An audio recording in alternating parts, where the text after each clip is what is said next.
ले फिर आ गए। तेरे को क्या लगता था कि नहीं लौटेंगे? गलत। जब तक तोड़ेंगे नहीं तब तक छोड़ेंगे। यह कहानी है एक ऐसे शख्स की जिसने असंभव को संभव कर दिखाया। एक मजदूर गरीब जिसके पास था सिर्फ एक हथौड़ा, एक छैनी और अटूट हौसला।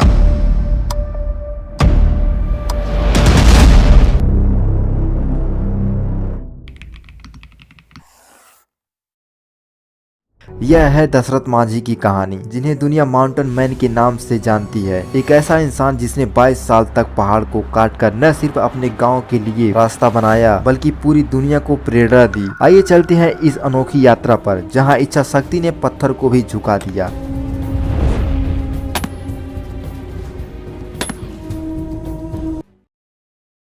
14 जनवरी 1934 को बिहार के गया जिले के गहलौर गांव में जन्मे दशरथ माझी एक बेहद गरीब परिवार से थे। वह मुसहर भूइंर जाति से थे, जो असूचित जाति में आती है।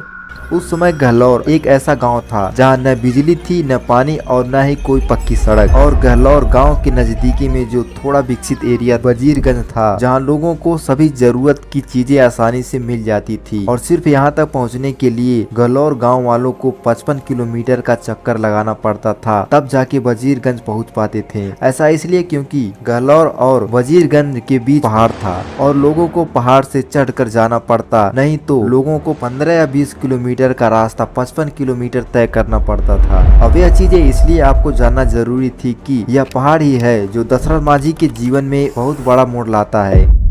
अब आगे टॉपिक पर बात करें तो दशरथ माझी का बचपन गरीबी और संघर्ष में बीता। छोटी उम्र में ही वह घर से भागकर धनवान के कोयला खदानों में मजदूरी करने लगे। लेकिन उनकी जिंदगी में एक बड़ा मोड़ तब आया जब उन्होंने फगुनी देवी से शादी की। और दशरथ माझी अपनी पत्नी से बहुत ज्यादा प्यार करते थे। अब फगुनी देवी दशरथ माझी की जिंदगी की रोशनी बन चुकी थी, लेकिन यह प्यार जल्द ही त्रासदी में बदल गया।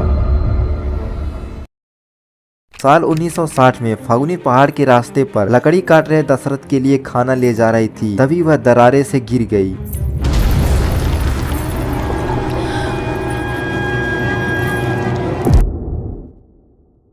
उन्हें समय पर इलाज नहीं मिल सका क्योंकि नजदीकी अस्पताल 55 किलोमीटर दूर था। अब पहाड़ से गिरने से फगुनी देवी को गंभीर चोटें आए, जिसके चलते उनकी मृत्यु हो जाती है। इस हादसे ने दशरथ को अंदर तक झकझोर दिया। लेकिन एक रिसर्च में यह भी कहा जाता है कि साल 1960 में दशरथ माझी की पत्नी फगुनी देवी की मृत्यु एक दुखद घटना में हुई थी। वह गर्भवती थी और उनके डिलीवरी के दौरान फगुनी देवी को कॉम्प्लिकेशन का सामना करना पड़ा। उस समय उनके गाँव गौलौर में कोई मेडिकल फैसिलिटी अवेलेबल नहीं थी और नजदीकी अस्पताल तक पहुंचने के लिए एक बड़े पहाड़ को पार करना पड़ता था। और दशरथ माझी उन्हें समय पर अस्पताल नहीं ले जा सके क्योंकि रास्ता बहुत कठिन था और उसमें काफी समय लगता था, जिसके चलते फगुनी देवी की हालत बिगड़ती गई और उनकी मृत्यु हो गई।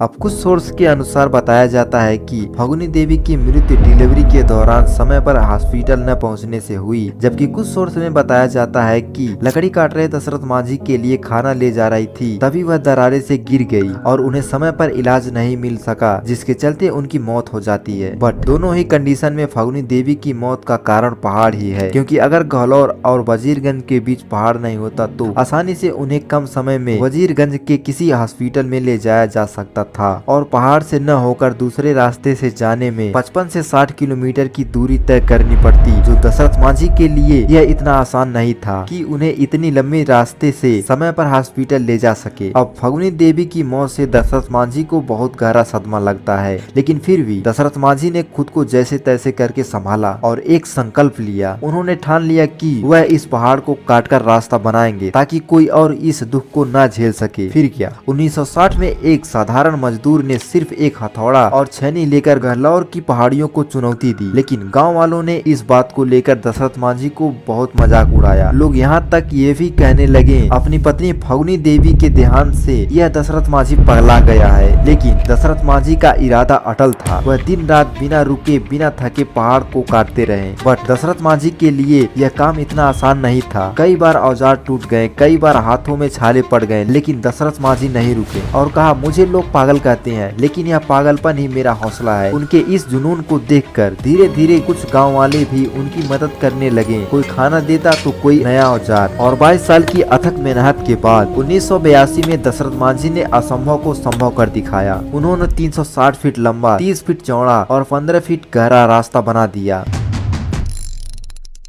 इस रास्ते ने गहलोर और वजीरगंज की दूरी को 55 किलोमीटर से घटाकर सिर्फ 15 किलोमीटर कर दिया। अब लोग आसानी से अस्पताल, स्कूल और बाजार तक पहुंच सकते थे। दशरथ मांझी का यह कारनामा सिर्फ एक सड़क नहीं बल्कि एक पूरी पीढ़ी के लिए इंस्पिरेशन बन गया। इस रास्ते ने न सिर्फ गहलोर के लोगों की जिंदगी आसान की बल्कि दशरथ मांझी को माउंटेन मैन का खिताब दिलाया। लेकिन यह सफर आसान नहीं था। पहाड़ काटना भारतीय वाइल्ड लाइफ प्रोटेक्शन एक्ट के तहत दंडनीय था और दशरथ मांझी ने पत्थर बेचकर अपनी आजीविका भी चलाई। फिर भी उनकी यह उपलब्धि दुनिया भर के लोगों ने अप्रिशिएट की और 2006 में बिहार सरकार ने दशरथ मांझी को सामाजिक सेवा के लिए पद्मश्री पुरस्कार के लिए नामित किया। बट साल 2007 में उनका देहांत पित्ताशय के कैंसर के कारण दिल्ली के यम्स में हो गया। लेकिन उनकी मृत्यु के बाद भी उनकी विरासत जिंदा है। बिहार सरकार ने उनके नाम पर 3 किलोमीटर लंबी पक्की सड़क और एक अस्पताल बनवाया और साल 2012 में फिल्म प्रभाग ने उन पर एक डॉक्यूमेंट्री बनाई जिसका नाम था the man who moved the mountain. फिर 2015 में केतन मेहता की फिल्म आती है मांझी द माउंटेन मैन। यह फिल्म उनकी कहानी को बड़े पर्दे पर उतारा जिसमें नवाजुद्दीन सिद्दीकी ने दशरथ की भूमिका निभाई। दशरथ मांझी की कहानी हमें सिखाती है कि अगर इरादे पक्के हो तो कोई भी बाधा बड़ी नहीं।